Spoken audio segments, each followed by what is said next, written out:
Beneath the streets of the City of London, below the neoclassical facade of the Bank of England on Threadneedle Street, lies one of the largest concentrations of gold on Earth. 9 vaults, sunk deep into London clay, hold roughly 400,000 gold bars. Stacked on plain wooden shelves, guarded behind doors that open only to spoken passwords and enormous keys, this hoard is worth hundreds of billions of pounds. The floors were reinforced to bear the crushing weight. Each vault holds a fortune heavier than most buildings above it. Yet here is the strange truth at the heart of this place. The Bank of England owns almost none of it. The gold belongs to others. It belongs to foreign governments who fear instability at home. It belongs to central banks from dozens of nations who keep reserves far from their own soil. It belongs to international institutions and commercial banks who trade bullion across the globe. The United Kingdom's own official gold reserves, held by the Treasury, amount to a modest sliver of what sits underground. The bank is not an owner. It is a custodian, a guardian, a keeper of other people's wealth. This is the central paradox. Britain, a nation with a shrinking share of the world's manufacturing, and a currency long past its imperial peak, safeguards a treasure it does not possess. Why would the government of a distant country ship tons of precious metal across oceans to bury it beneath a foreign capital? Why trust London with the ultimate insurance of a nation, the metal that has meant safety for 5,000 years? The answer is not built from steel walls or armed guards, though both exist. It is built from something older and more fragile: reputation, law, and the accumulated weight of promises kept across 3 centuries. To understand why the world trusts Britain with its gold, we must first understand the gold itself. Not gold in the abstract, but the specific, standardized object that fills these vaults, a bar so precisely defined that it became the shared language of an entire market. It has a name and a set of rules almost no one may break.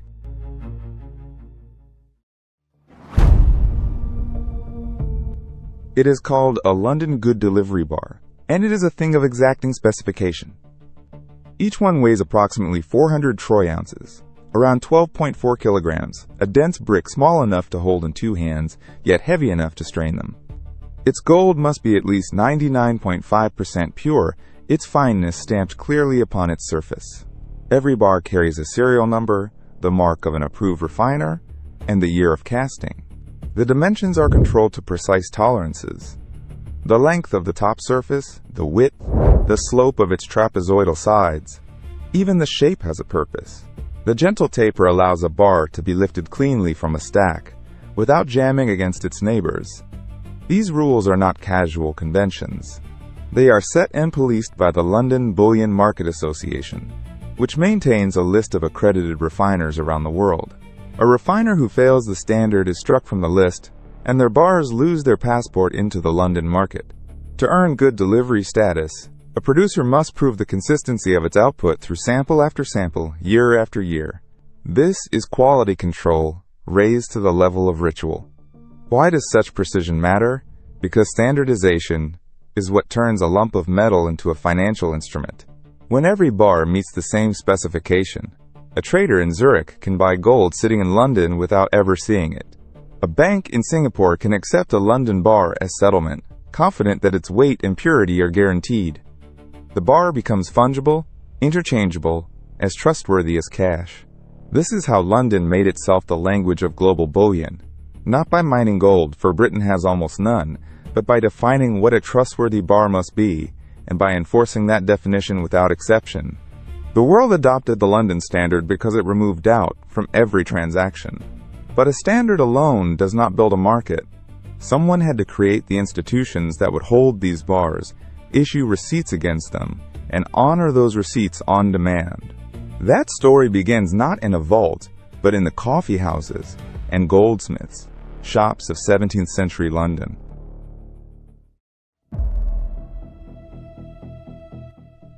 In the 17th century, London was a city of merchants, ships, and coin.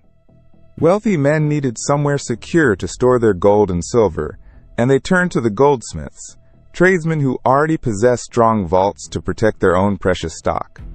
A merchant would deposit his coin with a goldsmith, and receive in return a written receipt, a promise that the metal could be reclaimed on demand. These receipts were the seed of modern banking. Soon, people discovered they could pay debts by simply handing over the goldsmith's receipt, rather than fetching the actual coin. The paper began to circulate as money. The goldsmiths, meanwhile, realized that not everyone reclaimed their gold at once, so they could lend out a portion of the deposits and earn interest. Trust had become a business, built on the confidence that the promise would always be honored.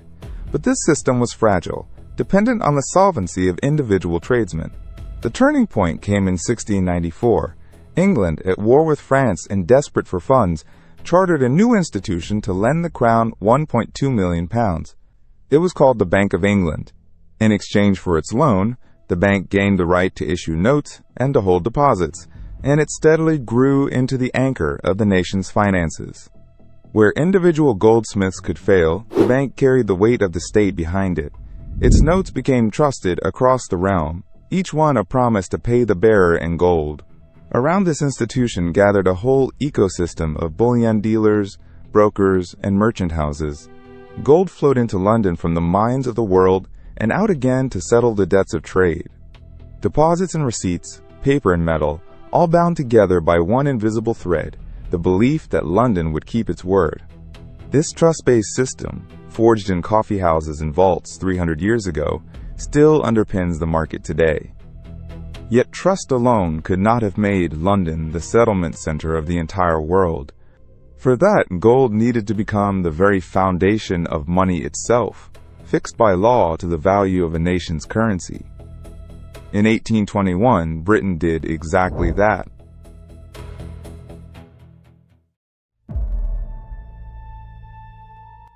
In 1821, Britain formally adopted the gold standard.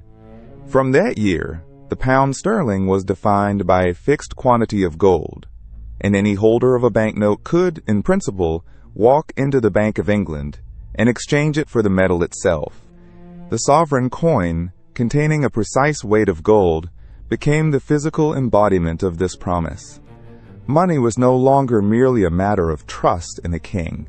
It was anchored to something tangible, universal, and scarce. This decision transformed London. Britain in the 19th century was the workshop of the world, the master of the seas, and the center of an empire spanning every continent.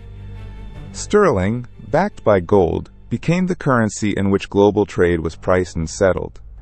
A merchant in Buenos Aires, a plantation owner in Ceylon, a shipper in Hong Kong, all reckoned their accounts in pounds.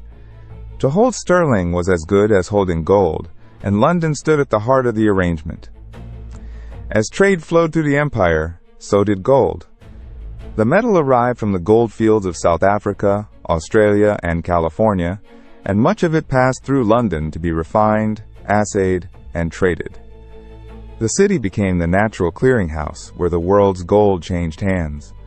Prices were quoted in London, settlements were made in London, and reserves accumulated in London.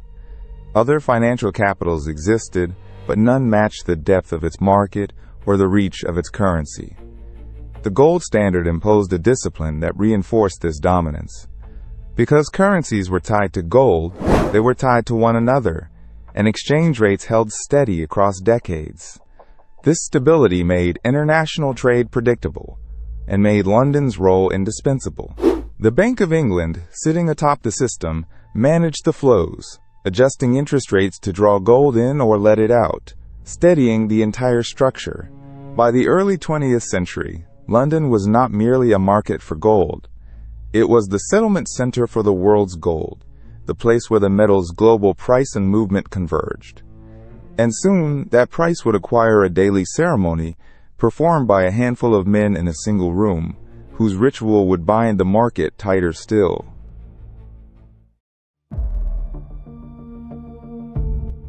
On the 12th of September, 1919, a new ritual began in the offices of N.M. Rothschild & Sons in the city of London.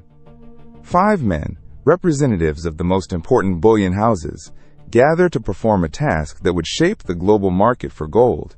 They set a single price.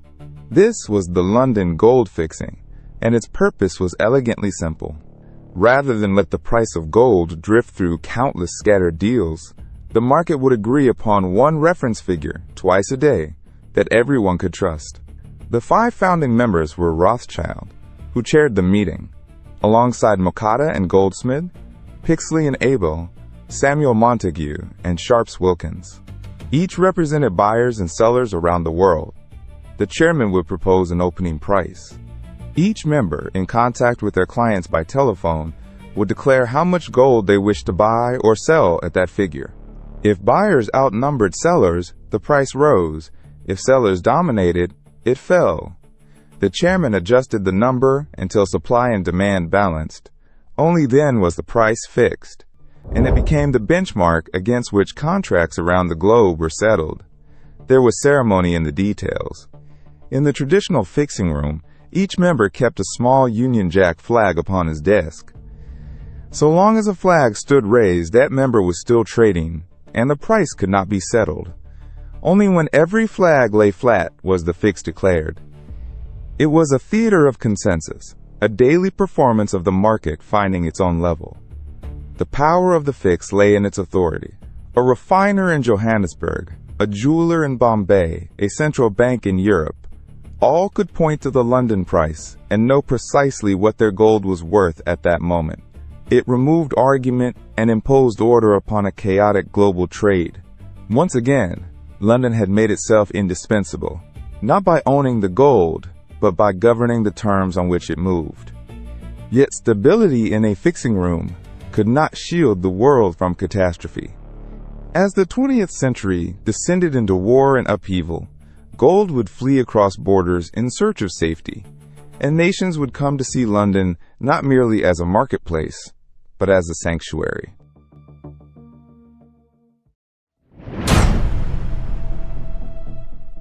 When the guns of August opened in 1914, gold began to move. Across a nervous continent, central banks understood a simple truth. Metal in a war zone is metal at risk.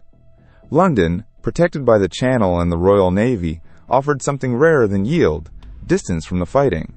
Reserves flowed toward Threadneedle Street, seeking a vault that shells could not reach. The pattern deepened in the Second World War.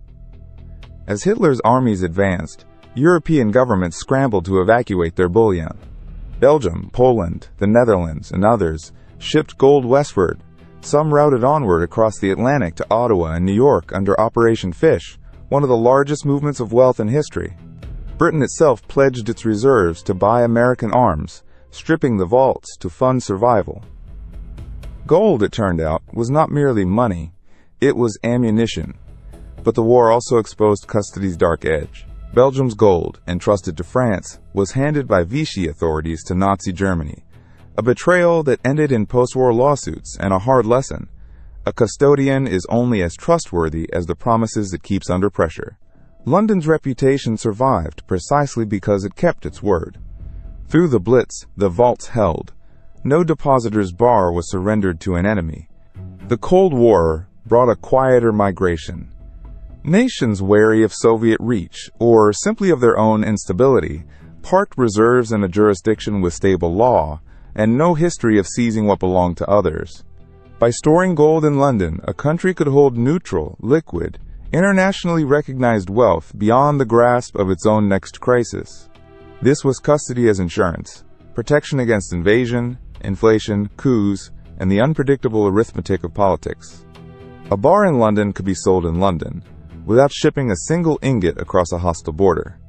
Proximity to the market meant proximity to escape. By the late 20th century, the Bank of England guarded gold for dozens of nations and institutions, most of whom would never see it. Trust had become an industry, but an industry runs on systems, not sentiment. How exactly does a vault prove your gold is still yours?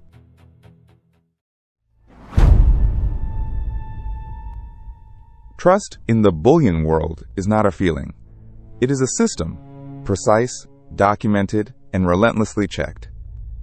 At the heart of it lies a distinction: allocated versus unallocated gold. Allocated means specific bars, identified by serial number, refiner mark, weight, and fineness, belong unambiguously to you. They are not the bank's assets. They are your property, held in safekeeping. Unallocated gold is merely a claim, a balance owed. The Bank of England deals in allocated custody. Every bar it holds carries an identity. When your gold arrives, it is weighed to 1/100th of an ounce, its markings recorded, its number logged in ledgers that match physical reality to written promise. Since 2014, the bank has published its custodial holdings monthly, a transparency once unthinkable, turning secrecy into accountability. You can, in effect, watch the pile breathe. Then there is the physics. A good delivery bar weighs roughly 12.4 kilograms, over 27 pounds of dense, awkward metal.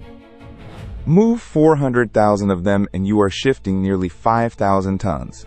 Bars cannot be tossed. A dropped ingot dents and a dented bar may fail delivery standards, requiring remelting and reassay.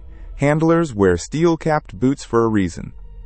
The vaults sit on London clay strong enough to bear the crushing load, behind doors secured by keys longer than a forearm and voice-activated locks. Yet the walls are almost beside the point. What secures gold in London is not concrete but consequence. English law protects property. Contracts are enforced. Reputation, accumulated over 3 centuries, means that a bar deposited will be a bar returned. Same number, same weight. Break that promise once, and the global market flees. So the bank guards its word as fiercely as its metal. Auditors trace serial numbers. Members of the London Bullion Market Association maintain chains of custody so that a bar's history can be proven, refiner to refiner. It is bureaucracy elevated to guarantee, but systems bend when politics leans on them. What happens when a nation asks for its gold and the answer, quietly, becomes no?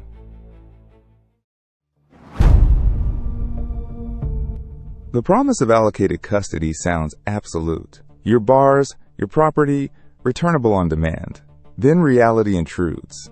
In 2018, Venezuela knocked. President Nicolas Maduro's government sought to withdraw around 14 tons of gold, worth over $500 million, held at the Bank of England. The bank declined. Britain, alongside the United States, did not recognize Maduro as Venezuela's legitimate leader, backing opposition figure Juan Guaido instead. The dispute climbed through English courts for years, tangled in questions of who truly spoke for a nation. The gold stayed underground. Suddenly, the vault was not neutral ground, but a pressure point. Custody, the case revealed, is never purely technical. When a custodian must decide whose withdrawal instruction is valid, it is making a political judgment dressed as a legal one. The bars were Venezuela's, yet whose hand could lawfully claim them became a matter of foreign policy. For central bankers worldwide, the lesson was chilling. Gold abroad is safe from invasion but exposed to the politics of its host. Germany learned a gentler version. For decades, much of the Bundesbank's reserves sat in New York, London, and Paris, a Cold War arrangement placing gold far from a divided front line. But after 2012, public pressure mounted. Germans asked why their national treasure lived overseas and whether it was truly there. So the Bundesbank launched a repatriation program, shipping hundreds of tons home to Frankfurt, publishing bar lists, even releasing photographs. By 2017, it had recovered its target early. The message was not distrust of any single vault, but a democratic insistence on control. London handled Germany's withdrawals smoothly, proof that the machinery of trust still worked when politics permitted. The contrast is stark. For Germany, custody honored its promise. For Venezuela, custody became a lever, a way to isolate a regime without firing a shot. Both cases sharpen the same question hanging over every depositor. Is my gold an asset or a hostage to another nation's goodwill? The answer reshapes how the world thinks about where to store its wealth and whether London still deserves the world's faith.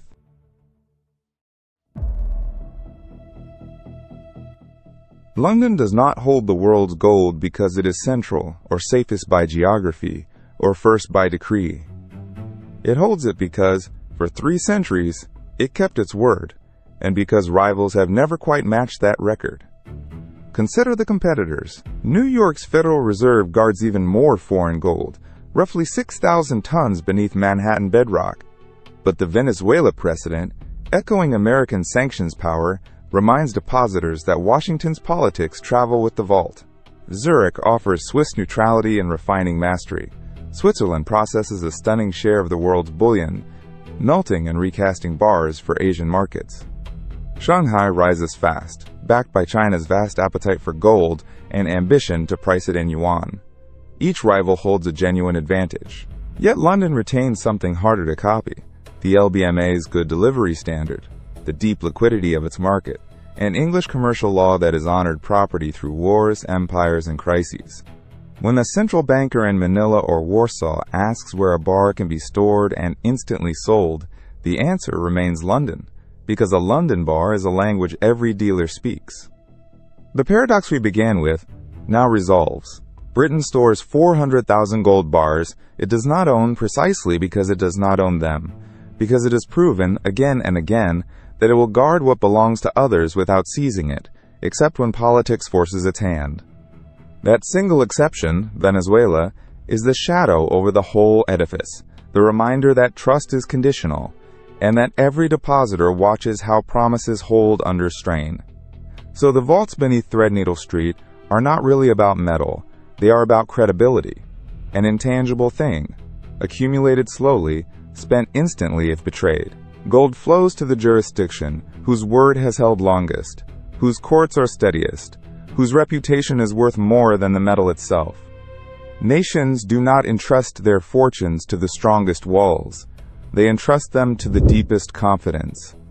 And that is the final truth buried under London. Ownership scatters across the earth, but storage concentrates in one place.